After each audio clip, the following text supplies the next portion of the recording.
All right, Brown Ball, we are back in the house. How you doing, man? I'm doing good, man. What a thriller. What a thriller. Yeah, What a thriller, man.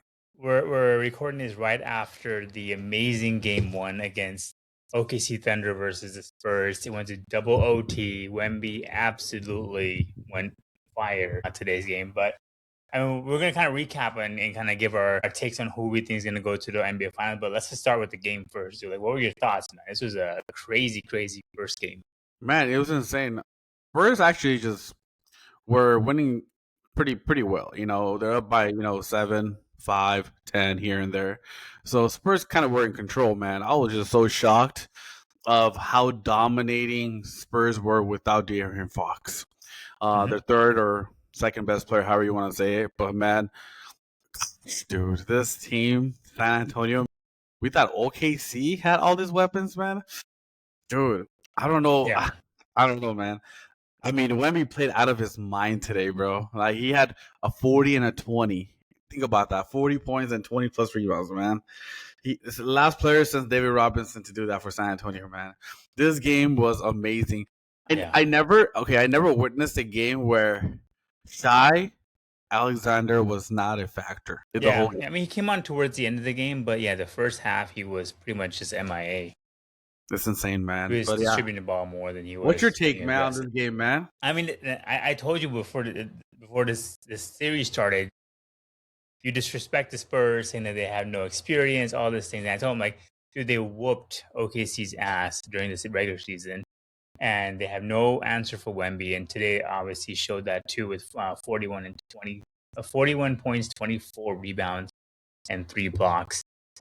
Great first game, though. Honestly, I think they had a good game plan for Shea Alexander. I think the fact that they doubled him on every single possession was very, very good. I think that's kind of what the Lakers did too. So I think they're probably borrowing that from the Lakers because the Lakers did a good job of holding down Shea, but everybody else went off against us. Whereas in this one, it was more about holding Shea, but then the other players couldn't get in. Even with Jalen Williams back, he was good, but he wasn't a factor as much as they were hoping as well.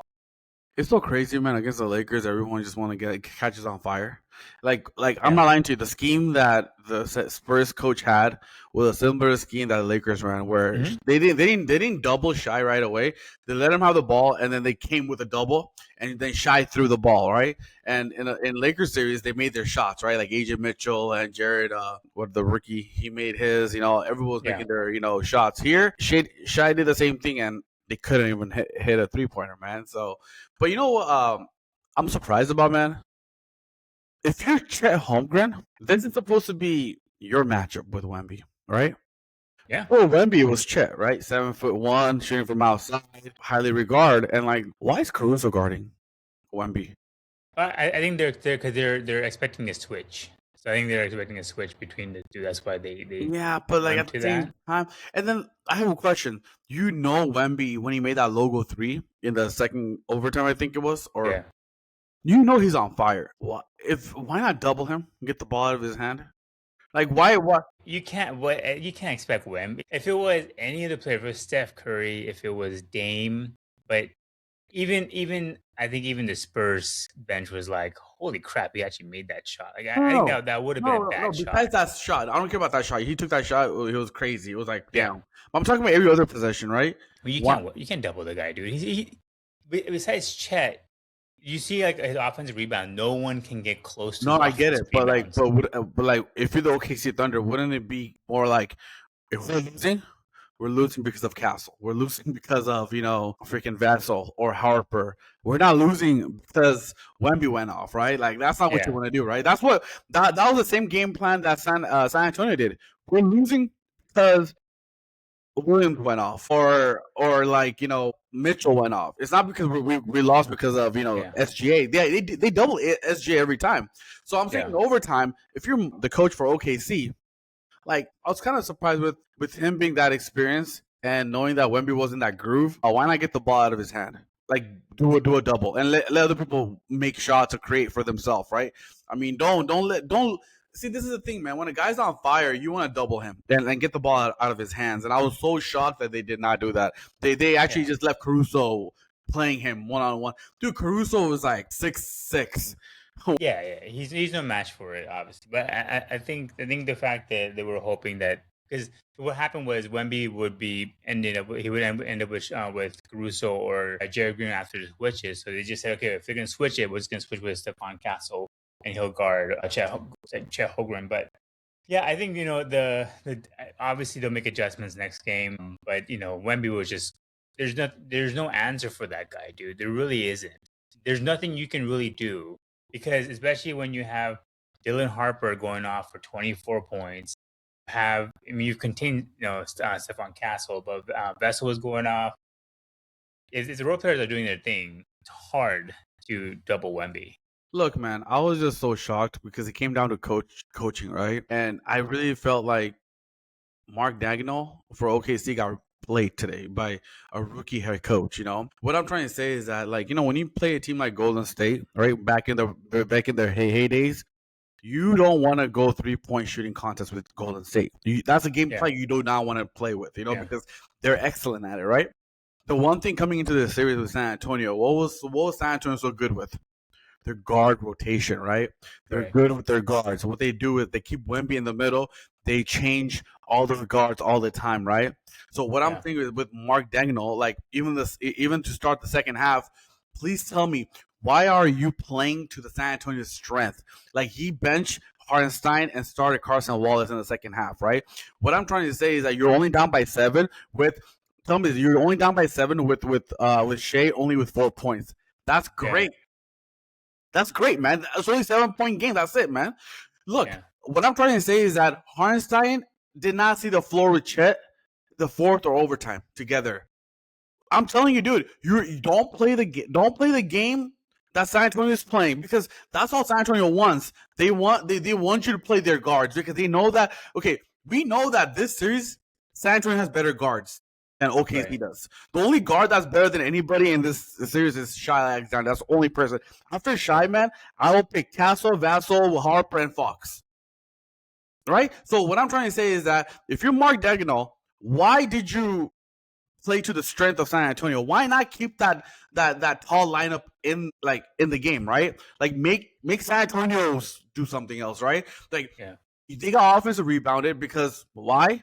Because Chet was the only one there, right? If they would have had Hartenstein like their normal rotation in, right, San Antonio would have had to adjust, man. So I don't know, that adjustment that they did in the second half was just like mind-boggling to me. And even Reggie Miller said too, 4 points for Shea in the half, and you're making the switch right now. Like, why are you doing it? Like, come on, man. I don't know, man. Yeah. Yo, put your mic just a little bit far away. You're peeking into the microphone. My bad, yeah. Or just I can hear though. But yeah, so I don't know about if it was out coaching, if it's a game goes to double OT, right? Like, OKC should have won the first overtime. I'm not sorry, OKC, but Spurs should have won the first overtime, but OKC came back and tied it and got it. So like, I think it was a good chess match overall. OKC Spurs got out to a hot start, so I think they went away from the big lineup because it wasn't working with Hartenstein. The first 5 minutes of the game, Hartenstein looked really lost with where he needed to be. So I think that's probably why they made the change. And with that, they got the lead after they took him out. So because it was I don't know what he was. He was negative something. But yeah, overall, I mean, again, this was a really good game.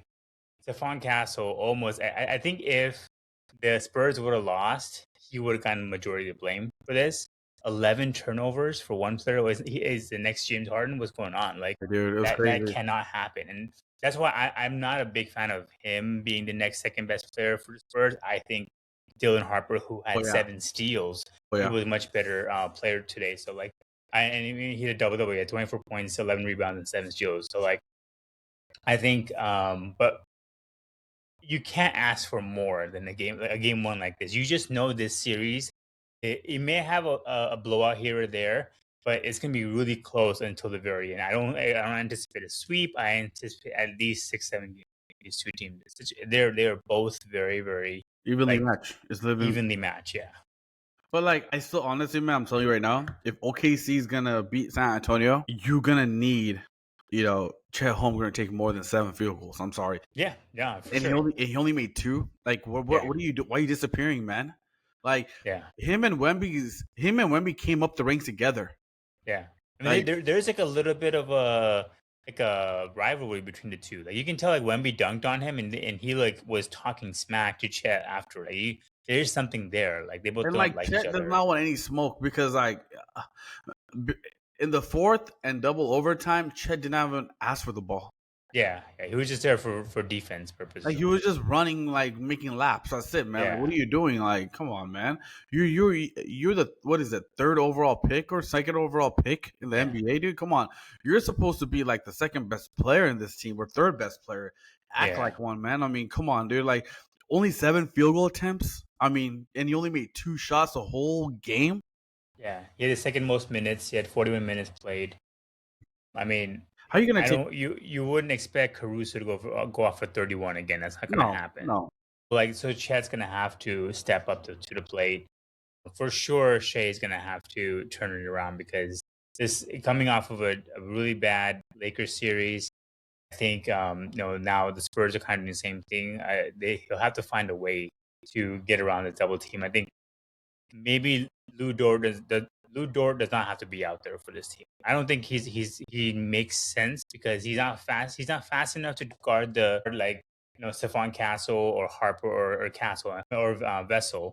But he's also not tall enough to guard Wembanyama. So what is he there for? At least with the Lakers, you make sense because he can guard LeBron and all that kind of Or stuff, Austin right? Reeves or someone like Yeah, that. Osprey, but like this matchup is not for him. Maybe they should switch out Caruso with Dort to find a way to get some proper offense because that's the reason when Shea gets doubled, he's got to find somebody else who can make a shot. And today was obviously not it. So, but dude, what do you think as far as this series goes? So we obviously have game one. It's 1-0 Spurs.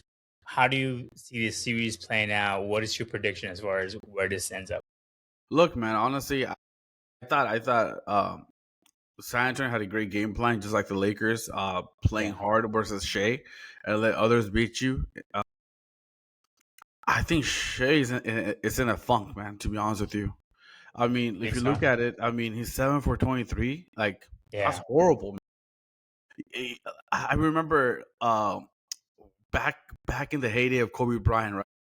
Doug Collins used to be the commentator, right, for color commentator for TNT, and he uses reference. I'm going back in 2000, 7, 8. Doug mm, Collins said this famous quote, right? He's like, when you're playing against a superstar, in that case, he was giving Kobe's example. If Kobe's gonna score 28 points, your goal is for him to take 28 shots. right, right. Yeah, You want that field goal to match the amount of the points.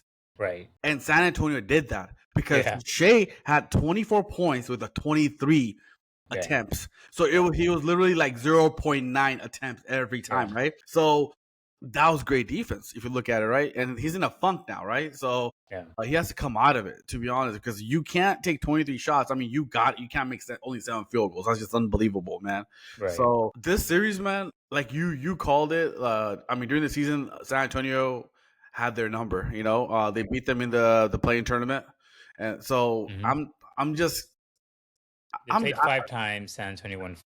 and I really don't know what they're gonna do in regards to the schemes they're gonna run towards Wemby. Um, their best shot is what they're doing to Shea to do to Wemby. Get the ball out of Double Wemby's him. hand and make him feel uncomfortable and just get the ball out of his hand and let Yeah. other players beat you, man. But But this was Wemby's such a unicorn player that he doesn't necessarily. He's not like Giannis where he needs the ball. He does his dribble moves and gets to the like. Wemby can also just catch and shoot or catch and post right away. Like he's such a versatile player. Even if you double him, like yeah, it makes sense. But like maybe you do leave Hardenstein out there and you leave Chet out there and you use those two like the twin towers to double him. That's probably gonna be the thing and be like, all right, you know what? Vessel, you kill us tonight. If you can score 40 points today, go ahead. But we're gonna take Wemby and put these two towers in front of him. That would probably do it.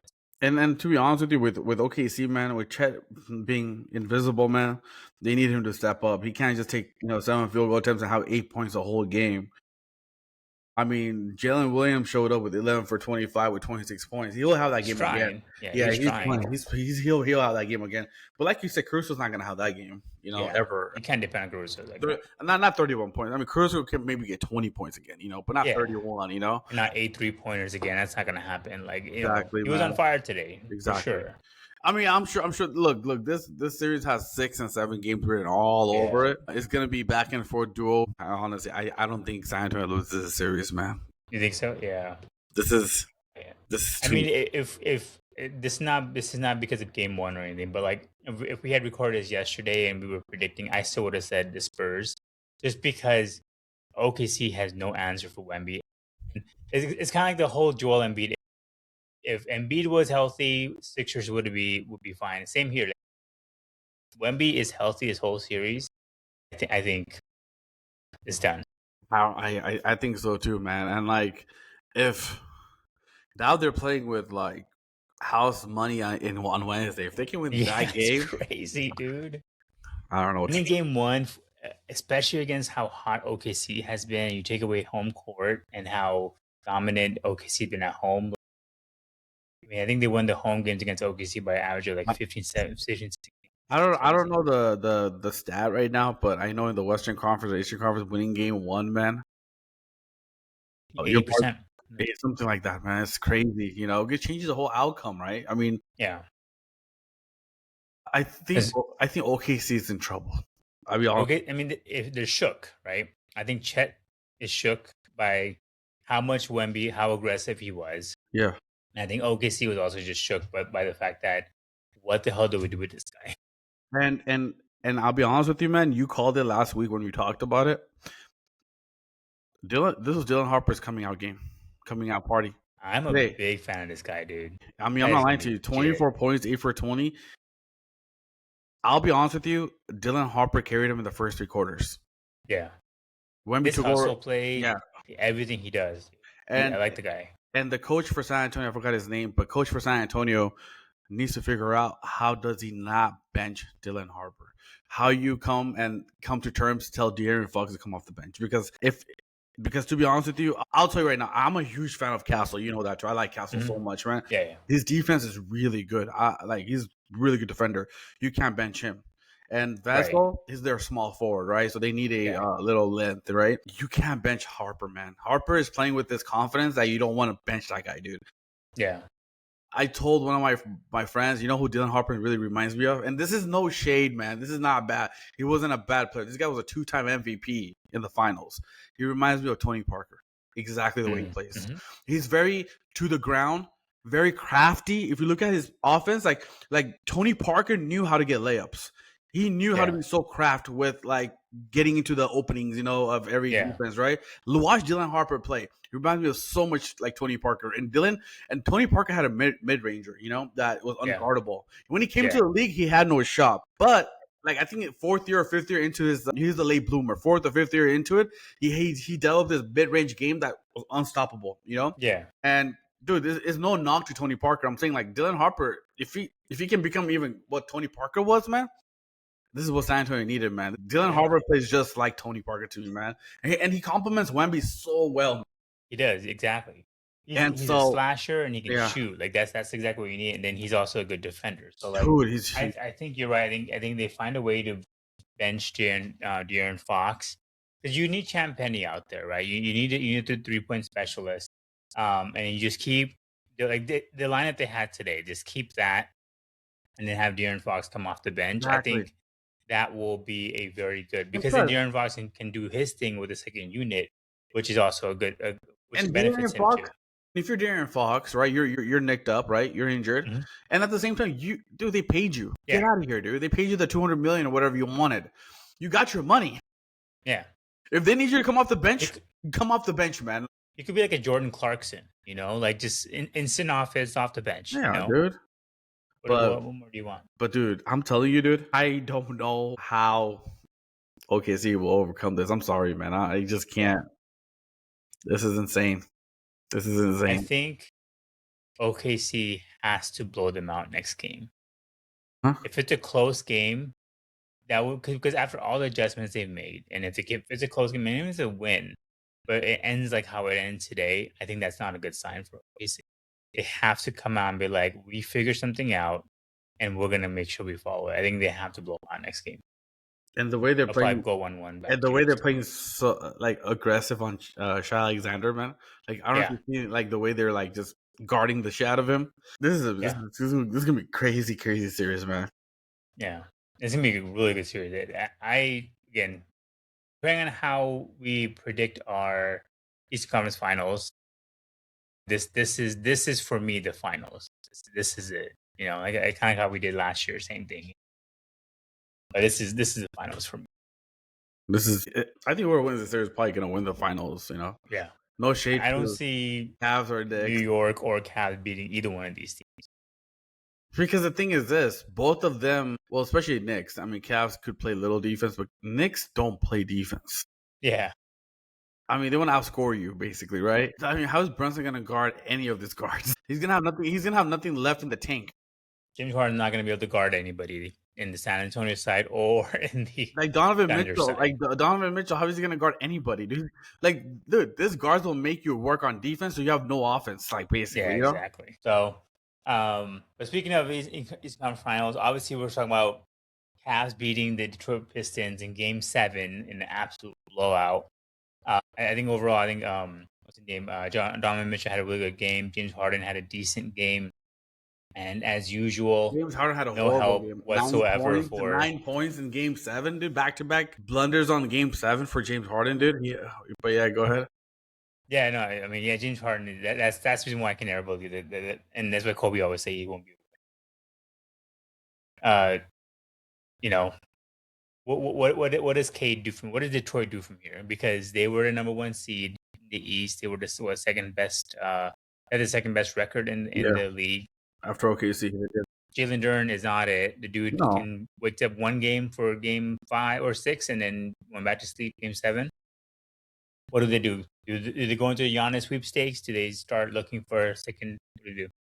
see, Giannis, I'm telling you, dude. Giannis is one of those players you can't acquire if you have a ball dominant player already, right? So he doesn't work for the Lakers because Luka's a ball dominant player. Like he doesn't work for New York because Brunson's a ball dominant player, right? Same thing with Detroit. Your point guard technically is Cade. You don't want the ball taken away from Cade. That's not what you want, right? So it's not even about trading for Giannis. It just wouldn't work, and it would cost so much, right? They honestly, I'll tell you right now, who's a perfect player for them, man, is Austin Reeves. Like Yeah, that's what they want. That's what they need. If Austin Reeves can go to somehow Detroit can lure him away from the Lakers, which I don't think is gonna happen. right. Austin Reeves is what they need, man. A guy who can create for himself, a guy who can be a consistent 15 to 20 points no matter what, right? That'll put Jalen Duren back to this original position, which is number 3 option or number 4 option, depending on Yeah, some nights, right? That's what you need, A guy who complements Kate Cunningham is Austin Reeves, right? That type of player you need, right? yeah, And so, like I'll be honest with you, James Harden works perfect for that team too because he's off the ball. James Harden, like he lets Donovan yeah, Mitchell do whatever he wants, and then he's there to score too, and handle the ball and do his thing, right? So those type of players will work, right? And Detroit, you saw in the Game 7, they had no answer. They had no offense. Tobias Harris disappeared. You know how we said Jalen Duren cost himself a contract? You know who cost himself a contract? Tobias Harris. He yeah, was no show for the past 3 games. This Game yeah, 7, he had 0 field goals attempt. I yeah. mean, made. Go for Sorry, made. 6. Yeah, In Game 7, man, in Detroit, dude, they had no offense, man. I mean, look, I'll be honest with you. They have an important decision on their hand because Jalen Duren is going to be a free agent, a restricted free agent, right? But dude, you can't tell me he's gonna cost you 30-35 million, dude, a max yeah. player No, I contract. would I mean, I'll be honest with you. I'll be honest. maybe 30 million. Yeah, I'll be honest this with you. was Like, not for that team, right? Because look, that like, you know how I said Lakers have so many holes, right? Kate, okay, see, for Jalen Duren to make 30 to 35 million for Detroit, it's too costly, is because he doesn't fit as a second option, right?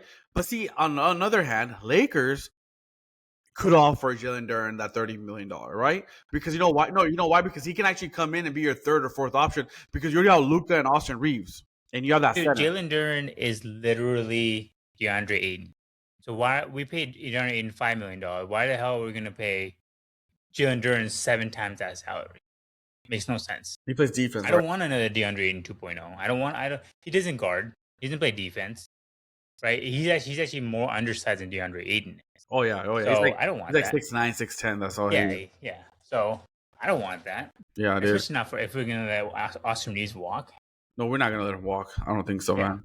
I mean but unless we get a good player out of it, but I don't see him walking. But dude, but Cavs did demolish them, and I don't know what's your take on that game 7, man. Like I was so shocked. That was like a 20-point kill in the first quarter, or like yeah, second quarter technically. But that yeah. was Second a quarter, kill. yeah, That yeah. was a kill, man. I watched like the first few minutes of the third quarter, and I wanted to see if Detroit can come out with some energy to Yeah. like get back into it, and they were not. Cavs came out already hot. I was like, at that point, I'm like, yeah, this game's over because there's no way Detroit's going to be pulling this out. With a 30-point game or 30, they're down by 30 or 20 something points. I'm like, yeah, this is over. So I was surprised though, honestly, because I thought Detroit would put up a bigger fight. But you can just tell from the beginning.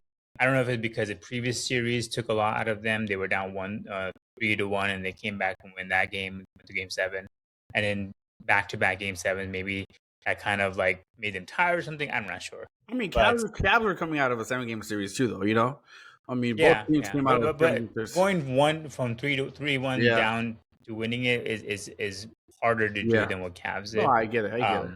Yeah, but I think they just lost that. Maybe it's also just inexperience, right? Besides Exactly. Cade, nobody else who has concrete experience. They just don't know how that looks. Game 7s are really different animals. But looking ahead, man, the previewing Eastern Conference, New York versus Cavs. What you got, man? I I'll tell you got what. Knicks, dude. I give this Cavs team. Donovan Mitchell sometimes look like Superman or Spider-Man, whatever he calls himself. And then sometimes he looks like just like Peter Parker. Like the dude just disappears. And as usual, James Harden, the dude's not gonna. I know we didn't talk about it, but the stat got thrown around a lot. Where like he is the one player that has ever had the most amount of more turnovers than field goals in a playoff game. Like he's at 40 something. Down, dude. And the second highest player is LeBron with like I think what 15, 16. So like almost double LeBron's. And considering how many playoff games LeBron has played, like that's insane, right? But I got no faith in this Cavs team. Even in Knicks, I would say probably 5. Yeah, honestly, man, the one thing about Knicks they have is, I mean they have good wing defenders, right? Like obviously, Jalen Brunson doesn't really play good defense. Does not play any lick of defense, but they got like Mitchell Robinson, they got Anabayo, they got Bridges who plays defense, who are good wing defenders, right? And I mean, think about it. Think about what they did to Atlanta, right? They shut them down, right, with their defense, right, with those wing defenders. I don't see how Mitchell struggled against freaking Detroit's players. Yeah.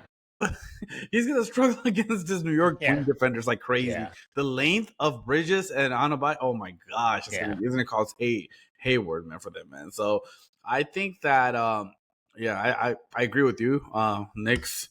I'll probably say 6. But I wouldn't be surprised if it's gentleman sweep though. 5, I wouldn't be surprised either.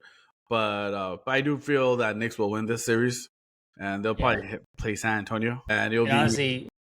NBA will be happy because you imagine a final where it's 2 small market teams. Let's say Cavs make it versus the OKC Thunder. That's not good. Or Cavs versus Spurs. But Knicks, freaking Knicks of all people. I mean, even if they get swept, it's still going to be a very, very highly watched NBA final. So I think the NBA itself will love it too. Because, they always consider, Madison Square Garden the mecca of basketball and all that stuff. So it'll be 27 years later because last time they faced each other off was in '99 when Knicks and San Antonio played each other. Yeah, that's what started the San Antonio's dynasty, right? With Duncan, So it'll be a rematch of Wemby's dynasty, maybe. Who knows?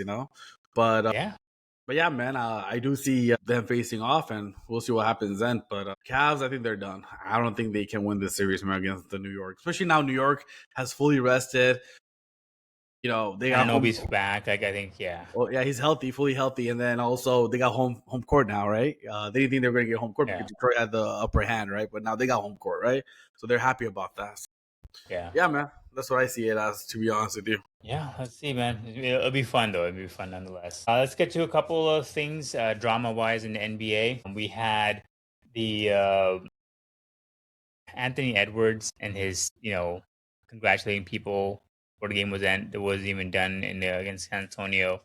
it's not so bad, I man. don't I don't know, know what your man. take is. I don't know what your take is on that, but I just don't like that look at all. I Man. didn't like it at all. It's immaturity. He was saying you're trying to give respect to San Antonio. Fine, but it wasn't even during a timeout. It was like the game was still being played, and he just like walked up and just said thank you. Like, I don't know. Maybe as a superstar and as a leader in the team, you don't just throw in the white flag when there's still a lot of time left in the game. Yeah. Right? Like we kill LeBron because he walked off the court in the final without shaking people's hand. And that was not, that's not, common either. But this is the opposite.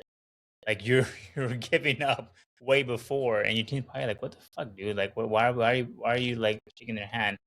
I just don't know. I don't like the look, man. It's very immature. It's very like he's like showboating a little bit almost, right? Like he's very performative because he's trying to make a case, maybe to show his frustration for the Minnesota, like how bad Julius Randle played and the fact that he had Rudy Gobert in his team, all that kind of stuff. But you don't factor in the fact that Rudy Gobert literally, saved his ass in against Nikola Jokic. Like they won because of Rudy most of the time in that game, Defense. that series, right? His defense. And so like you can't blame Rudy. He's not there to score you 20 points, So I don't know. I just don't like it, dude. It just shows why Anthony Edwards cannot be a top 5 player for me because his leadership is so bad. It's like Kevin Durant almost.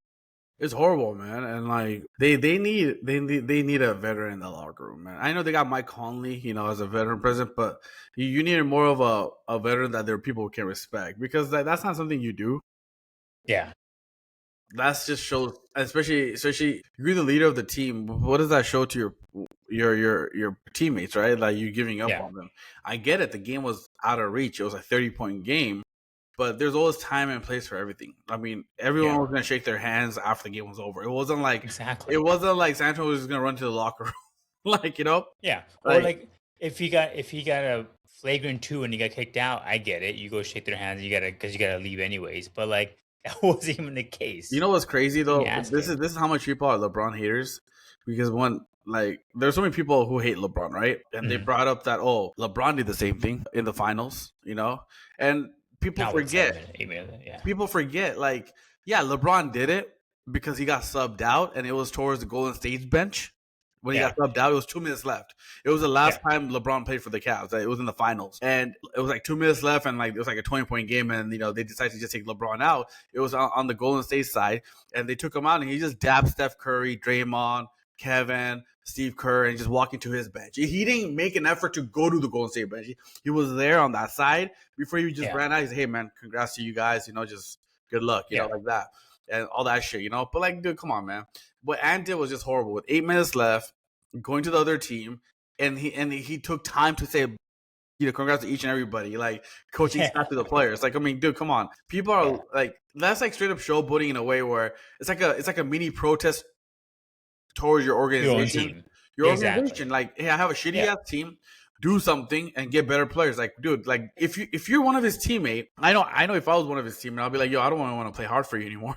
Like, yeah, exactly. Why am I? Because you're just gonna give up and make a and it's like a trader, right? Like you're basically trading us, kind of like thing. Like I mean, I understand we suck, but like don't make us feel like obvious that we suck. Like relax, dude. Like take your time. So I didn't like that move at all, man. With 8 minutes to go, dude. Like there's always time and place for everything, man. I just hated that shit, dude. To be honest. Yeah. That's why Ant is an incredible player to watch, but you just know he's not gonna win because of antics like this. Like he just cannot, for the life of him, lead a team. And he was also injured in this series too, so he didn't also play to his level or his standard. So even he should be mad at himself because he didn't come back 100%, and that's understandable. He didn't play well. So like, what do you expect your team to do? Like, and you don't expect Julius Randle to go out there and become a 21 and 10 player that he was before, right? So, I hated it, bro. Bad move. yeah. Look, it's very poor. Last bit of drama news, and I didn't see the full like original part of it, but this is the Jalen Brown versus Stephen A. Smith. Stephen A. Smith. I just saw the clip of him cussing out Stephen A. Smith on his stream. And I guess it's because Stephen A. Smith made a point that Jason Tatum has never gone to Jalen Brown's stream before, but he has come to First Take. So that just means that he likes First Take. And that's where Jalen Brown was like, F Stephen A. Smith, like, what the hell? Like, if you want me to shut the hell up, then you should also shut the hell up and quit, It's hilarious to see.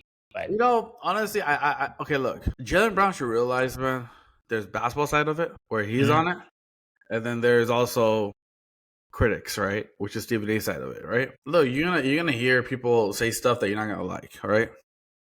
And he shouldn't take it too personal and be so sensitive, right? People are gonna have their own opinions, right? And I know Jalen Brown said that he's a clickbait, like he wants to say stuff and all this. But to be honest with you, man, look, dude, your team choked, right, from 3-1, and your season's over. Stop being on this Twitch or whatever he's on, saying that for Jalen Brown to say, "Oh, this is the best year I ever had."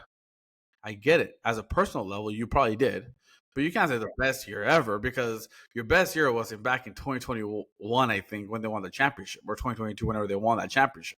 That should be your best year. You were the MVP of the finals. I mean, come on, dude. You got finals MVP over Jason Tatum. You played well. You performed better, right? And then him taking shots at Stephen A. Smith. I mean, the thing is this, man. Everybody has a job to do, right? Stephen A. Smith gets paid very good money, to say all this kind of shit, right? Out of his ass, right? And let him say whatever he wants. Charles Barkley does the same shit too. He says shit out of his ass, right? But it shows that you're so weak that you have to respond to those people. You're making millions of dollars, man. Like, turn social media off. Turn everything off. You don't need all that, man. I mean, you only got to worry about how good you play and the team respects you play well because they're paying you that money, So I'm surprised that Jalen Brown actually took it and like is being very vocal about, oh yeah, get your ass fired, get this fired. Dude, ESPN is never gonna let go of Stephen A. Smith. He brings the ratings in. I'm sorry, man. Yeah. Like, just like how for Boston, Jalen Brown and Tatum brings money in for them. Same thing for ESPN Network. Stephen A. Smith brings the top dollars for them, man. And you know what, man? I'll be honest with you. Some of the stuff Stephen A. Smith says are true, and I mean, he holds back on a lot of shit because today he even came out and said that, look, man, if you're gonna come at me, don't make me go personal on you because I know a lot of shit about you that you think I don't know, and he's probably right because he has a lot of people. What was personal that Jalen? I don't get what Stephen A. He did that with LeBron too, but what was personal about what Jalen Brown said? Meaning what teammates think of you because he has people that but and so I'm just like, dude, so this is my thing, but I think there's also a level nowadays, and I include myself because I can't watch First Take anymore because the show format is really bad. There's no consistent guest. Of Kendrick Perkins on there, who I cannot stand to listen to for any analysis. I feel dumber when I listen to the guy, and then Stephen A. Smith, who half the time doesn't even watch the games. Like, you realize like he's everywhere, right? He's also like trying to become a Republican nominee. Like, he's doing all this stuff. That's what I'm trying to say. He's talking out of his ass. Yeah, exactly. So that's why Jalen Brown said, then you provide the worst form of journalism, which is true because Stephen always saying that, oh yeah, like I'm a journalist. I know people. Yeah.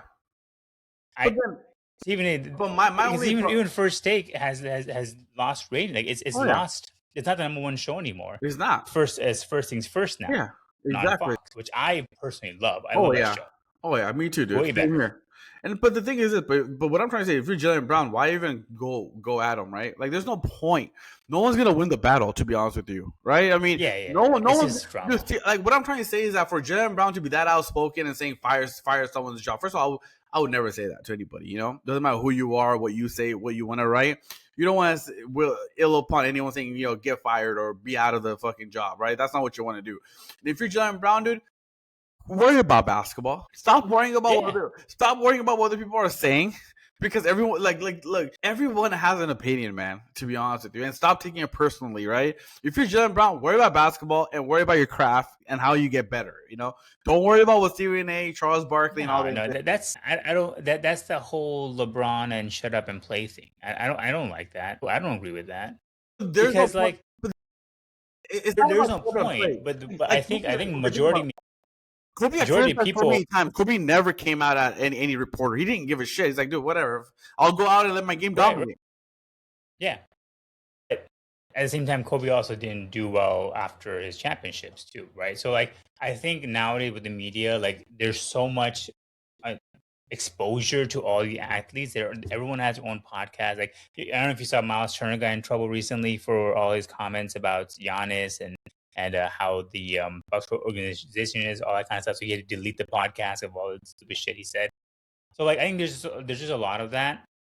But I think what I do agree with Jalen Brown here is that there's a level of like annoying because Stephen A, like you said too, like he just talks out of his ass. Yeah. But then like, how is that fair? Like what if next day they say Jalen Brown is also a part of the KKK and like that's what he's gonna say because and he does Then you crossing like the line, right? Then you yeah crossing the line, right? because Stephen A. Smith is just assuming that Jason Tatum does not like Jalen Brown because he's never been on his podcast. Like He's how do just you even he's know just that's just starting a riff. That's all he's trying to do. exactly? So I appreciate when someone like Jalen Brown will come back and be like, "Yo, let's set the record straight, man. Like this is how it is."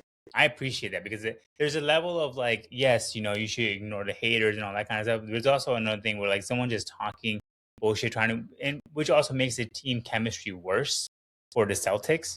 And then you got Stephen A. talking like that too. So I agree with you to there's a certain extent that you should just ignore. Like Kevin Durant is the one that should take that message. Where like, dude, stop trying to defend yourself, Yeah. like, or trying to. But there's also a level where like you got to stand up for yourself sometimes. And I think because Stephen A. just says he doesn't watch a single game besides the Lakers and the Knicks, and he just starts talking all the stuff like, oh yeah, blah blah. It's like you can tell and that's why I cannot watch First Take because I'm like this Oh guy no, did I not hate watch the first game. take. I hate first take. I can't, After Shannon left, I can't watch anymore. Shannon Yeah, I can't watch it. used to bring the heat, but like I can't. Yeah. And when Molly left, I was like, that's over for me now, dude. Yeah. Yeah. So I was like, whatever. But no, I don't like first take. The only way I get my news nowadays is first things first and nightcap with Shannon. That's it. But yeah, it was just funny, like I wonder where it leads. I know Stephen A. loves this stuff because you also feed into the Stephen A. thing that now he can get more clicks, which is what he sells himself on. He likes to have all these back and forths. Like the whole LeBron thing was what he was loving it. And LeBron even called it out. Like, oh, this is like, Stephen A. Smith's wet dream because like, once I give him the drama, he's gonna just every single ESPN first take topic is LeBron versus Stephen A. LeBron versus Stephen A. He loves that shit. But that's what I'm trying to say, though. Like, why even bring attention where you don't need to, right? Like, I understand shut up and play is not the way, but I'm saying, like, don't give people platform. Like, Jalen Brown gives him platform to talk more and more. Yeah, LeBron, I agree with that, yeah. Like, LeBron gave him the platform when LeBron went up to him, right? Right. When LeBron went up to him, that's when LeBron gave him the platform. Like, shut up, man. Don't say anything. Just let him be who he wants to be. Like, don't give him the platform. Now, you're giving him the platform to say more. It's like, yeah. Who was it? Some commentator said that Stephen A. is a professional rage baiter. Like he'll say things to piss you off, exactly. So that way you can talk back to him and be like, "Oh look, oh yeah, you want smoke? Okay, I can go personal." Like no one went personal on you, dude. No, Jalen Brown did not say a single personal. He didn't say, "Oh, I know where your kids go to school." No one did that. It's only him that's like we can get personal. Only thing Jalen Brown said is that do your job, be journalism, be a journalist and report facts, and like which is his job, I mean, I don't know, man. And that's another thing I want to get into, man. I know I didn't write the agenda, but Sunday morning, it was announced that Shea Alexander was going to win the MVP by Charania, and I think Amazon Prime had the Game 7, and they were going to announce the MVP that day, which was yesterday. Yeah. But I guess Shams got ahead of the ball game before Prime could get that out during their show, and so a lot of people were like, "What the hell, dude?" Like, And then Shams went on, his show today, McAfee, and he was just saying that I'm just doing my job, right? My job is to report facts, and that was what I was hired for. And if everything ties up for me, if I after I check everything and if the facts are correct, my job is to report. That's what my job is. And so once I was able to do that, then I did it. It's not that I'm taking headlines away from other people. It's just that I have people telling me that, hey, this is happening. If it's small or big, I report it, and I'm not being like I only report the big stuff and not small stuff. So, what's your take on what Sham said, and do you like the fact that how he leaks? That was a bad explanation for as far as what Sham's trying to justify why he did it, because Amazon knew they're gonna announce it. That's also a part of their whole show. Like how TNT used to announce the Yeah, defensive player of the year, yeah, also, and they used to do it live yeah, because that's a part of Thursday night. They probably paid for that segment. Be like, okay, we got the announcement. We're gonna announce it, and we're gonna have the player and all that kind of stuff. Obviously, the player knows that they won a while ago. Everyone knows that, right? But if I was Amazon, I'd be pissed. I'd be like, dude, that was our spotlight that we wanted to congratulate Shea and that he won MVP. And Shams from ESPN decides to just leak it. And apparently, the initial thing was they were going to announce at 7:30 p.m., but Shams read it as 7:30 a.m. And so he announced it because they're like, oh, it's good, right? It's 7:30 a.m. I'm going to announce it now, whereas it should have been 7:30 p.m. right. He should have announced it. I think Shams he's got to get better at trying to control the. At Woj was really good about controlling narrative with a lot of things, and some people liked it, some people didn't like it. Shams is kind of getting into that territory. Like this whole Giannis thing is on him, right? This whole Giannis controversy is all on Shams, and now this, like, he's just got to figure out a way to properly, do the reporting. And if he messes up, be like, dude, I messed up, or clear with his bosses, because I'm sure Amazon was probably pissed off about that. Yeah, I agree with you, man. I mean, Shams has been under a lot of heat lately, and Yeah, he's getting to a point where people are not really liking him, and yeah, which he needs to know that he's a reporter, right? He reports stuff, but at the same time, obviously he'll get tips, about something. But if another network is going to be announcing it, but Tappers, what this comes down to though, man? This comes down to back to Adam Silver, right? hmm His quality control is not strong enough, right? Internal control is not strong enough in that way. Because yeah, if you look at Roger Goodell, he has everything very like tight in there, yeah, Like for example, right, which I love about this NFL draft is nobody can leak anything. yeah, Like even if the player's getting this player, they cannot, and no insider cannot announce it until it's announced at the draft first. yeah, I don't know if you know that rule. So yeah, like nobody can announce it. In this case, NBA doesn't do that, right? Shams is already announcing the draft pick when there's still 3 minutes to go, and the draft pick is yeah, not even in here. yeah, Obviously, the ratings will yeah, go low. Like, come on, man, what are you doing, dude? Like, let's not do that. yeah. They either gotta talk with Shams and be like, dude, let's figure out a proper cadence. I know he got really popular after the whole Luka Doncic thing, and that's kind of where he should stick with it versus announcing the official awards and stuff like that. Because I think that that's something that networks like to announce and Exactly. celebrate, It's right? That's obvious. that's their thing, And you like you know. said, everyone knows the freaking answer who won that shit, right? Yeah, we all knew it's gonna be SGA. And Like it was not even a question. yeah, and like trades, I get it. Trades comes out of nowhere. He needs to report that shit right away. But like Yeah, award wise, yeah, I leave it up to the network. That's what they pay for. That's what people are tuning in for.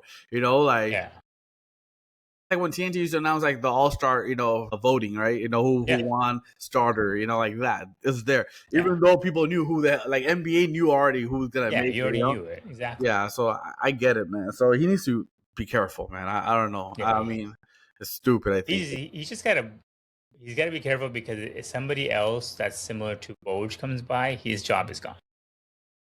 Like, I think Woj had a really good connection with everybody. Woj and Shams are not very similar. They do things very, very differently. But if that happens, it's going to go back because if people are already killing him. And this was Yeah. like, I mean, they obviously killed him for the Giannis thing, but now they're also killing him for the all this stuff too. And dude, he needs to, yeah. And then, again, it comes down to chill out. yeah.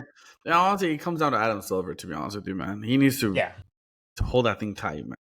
Exactly. Like tell organizations or tell somebody like, dude, the four of us know what it is.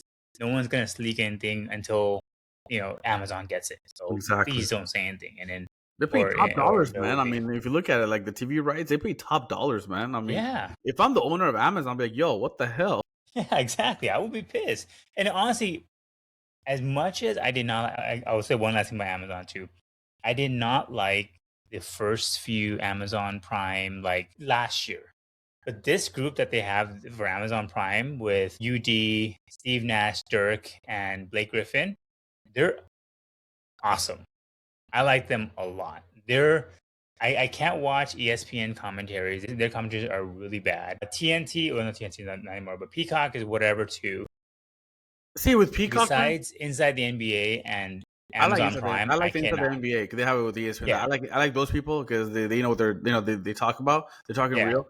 Honestly, Peacock, like NBC dropped the ball, right? Yeah. They hired 3 players who never even won a championship. Right.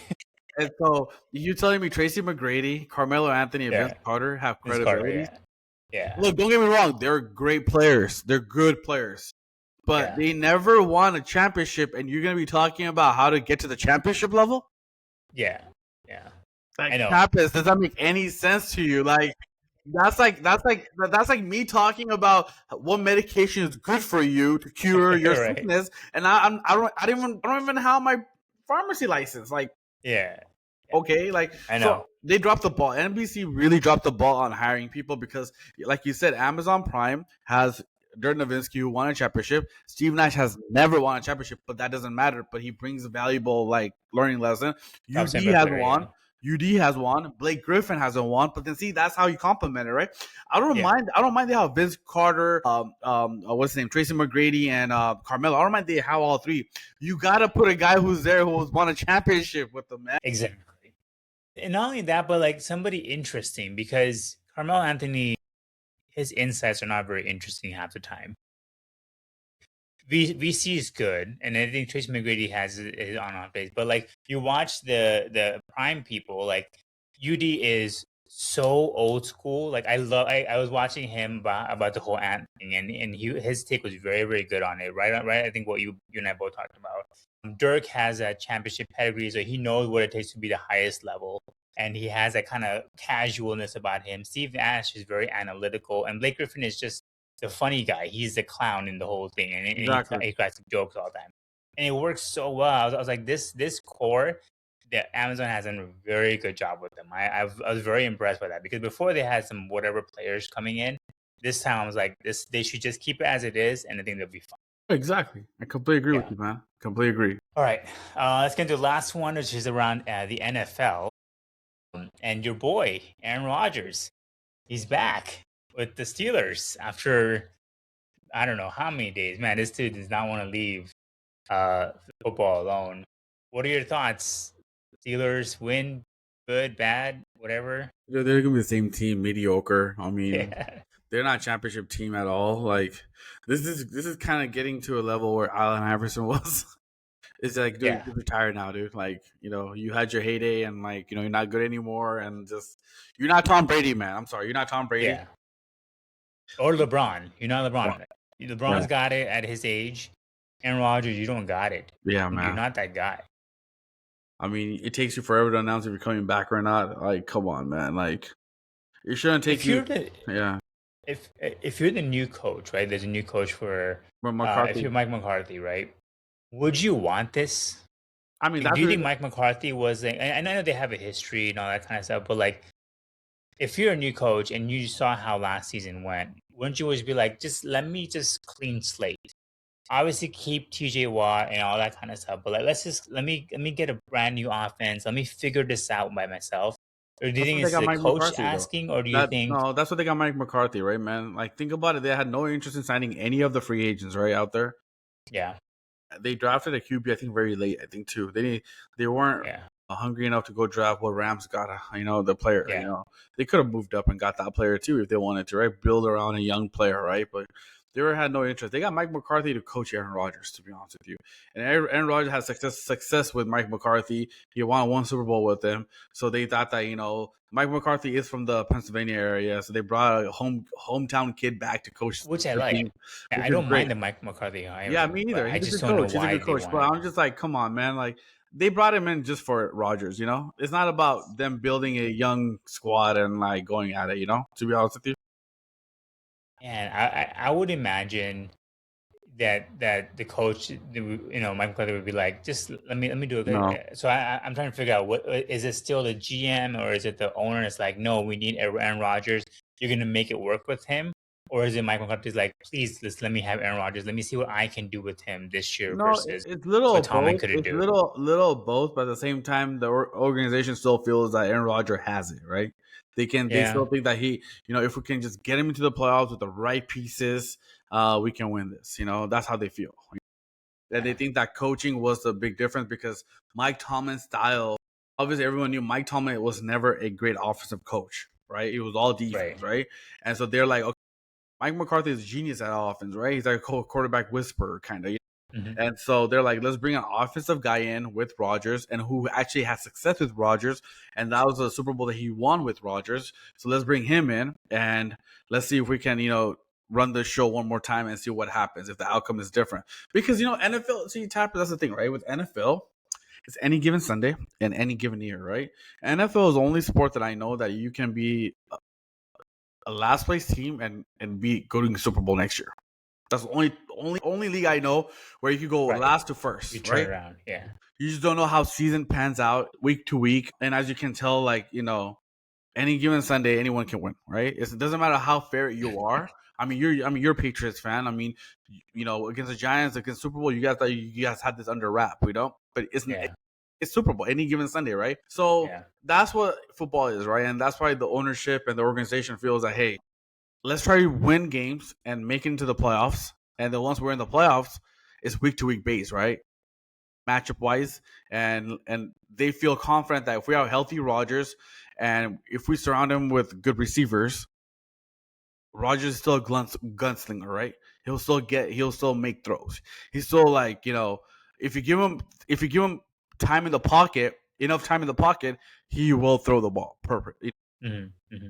That's what they're banking on, right? And so they want to see if they can do that. So that's my whole Yeah. reasoning No, behind it. that makes sense. But like at the same time, I always kind of feel like with the Steelers, I know they won back to back as a, but like they kind of lucked out because the Ravens were so injured last year and banged up, and then also the Bengals were also like, if the whole roster for both teams were good, Oh yeah, Pittsburgh is not even close to I get it. being Oh, in the 100%. playoffs, right? But that's So what it is, they're right? kind of like at that position because of just pure luck, Yeah, right? I get it. And so if this season, let's say Ravens are able to just stay healthy the whole season and they're actually what they're predicted to be, I don't see how this Steelers team as constructed can even do close to what it did last year. And also it's also a strategy move too, Tapas, because Hmm. next year it's a very heavy quarterback draft, very heavy. A lot of good QBs are coming out next year, and so the way they look at it is that look, if we bring Rodgers back, and if it doesn't work out, we will get Let like them one of the walk. top 10 records, right, in the draft, and we'll draft a QB then, right? And because then they're like, we can build then, right? Because this year's QB class was really bad, right? It was Mendoza and the guy that Rams drafted, and that's it. Nobody else was like, oh my Yeah, god, we want to go after, So, but next year the draft class is really good, and so they're like, look, there's no one we like this yeah, year, and there's no free agents we like this year. So let's just, punt with Rodgers. And you know what? We might get lucky and win a Super Bowl, And if we don't, we at least sell tickets and we'll do what we can to move him in the draft and go get a QB. That's the way they're going to look at it. yeah. That makes sense. Yeah. That's what I Let's think see. their strategy is. That's what I think it is, Yeah, because hopefully because Pittsburgh hasn't drafted a good QB since Roethlisberger. But to That be was honest, before my yeah, Tomlin. exactly. That's all. And you know what? You know what's funny though? Pittsburgh, besides Big Ben, they don't really draft QBs. They inherit Yeah. QBs. They Yeah. go sign them, Exactly. free agency. So that's how they do it. That's how they go about it. So Yeah. we'll see. All right. Well, let's end it there. Great talk, man. So tomorrow we have the Cavs game, and then obviously by the time we talk again next week, we'll have a lot more. We'll see where Exactly. Thunder and OKC. I mean, they're all that. So Yep. until then, Brown Bros, Brown we balls are are out. out.